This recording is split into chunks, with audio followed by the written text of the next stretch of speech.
Okay, real talk. Kalau benda ni wujud zaman dulu, kenapa sekarang baru naik? Itu bukan trend. Itu ialah knowledge yang tertinggal. Nama dia Mexican Dream Herbs. Bukan weed, bukan psychedelic, tapi dia buat orang bercakap pasal mimpi. Sejak beratus tahun lepas, Mexican Dream Herbs ialah tumbuhan yang bernama Camellia zacate chichi, berasal daripada Mexico dan digunakan secara tradisional oleh Chontal people di Oaxaca. Dalam dunia moden, ia dikenali sebagai Dream Enhancing Herbs. Dalam dunia lama, dia dikenali sebagai alat untuk berkomunikasi dengan mind dan subconscious. Dulu orang guna mimpi untuk cari jawapan. Sekarang kita guna Google je, tapi still tak puas. Zaman dulu, herb ni bukan untuk chill estetik. Dia digunakan dengan niat. Untuk ritual cleansing, biasanya dia akan dibakar atas bara. Dibuat teh pahit untuk dream clarity. Asapnya lebih sesuai untuk dihidu sebelum tidur dan juga untuk meditasi. Cara penggunaan sekarang pun sama juga. Incense style smoke macam Kate buat sekarang letak atas bara. Untuk lucid dream, diorang akan minum. Dijadikan teh. Boleh minum sebelum tidur. Form berubah, tapi fungsi tak. Shantan people percaya mimpi bukan random. Mimpi ialah message.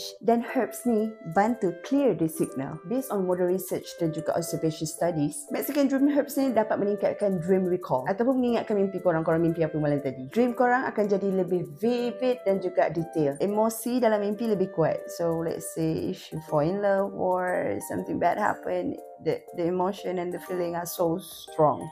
You have to watch out with that. Ada kesan mild sedative dan possible interaction with REM sleep cycle. Kenapa herba ni naik sekarang? Sebab orang sekarang penat overthinking, penat stimulation, penat benda yang terlalu kuat. Mexican Dream Herbs ni datang sebagai opposite culture. Zaman di mana semua benda loud, benda ni whisper. Kalau korang cari benda untuk fly, skip this. Kalau korang cari benda untuk grounding, this just makes sense. Dia bukan magic dan dia juga bukan shortcut. Tapi kalau korang jenis suka explore mind, mimpi dan kesedaran, these herbs got a value. Ini bukan herba untuk kau lari dari reality, tapi untuk kau faham reality bila kita tidur. Important note, tiada bukti Mexican Dream Herbs ni buat hallucination. Dia bukan psychedelic, dia takkan buat kau high. Mexican Dream Herbs bukan baru, kita je yang baru kenal.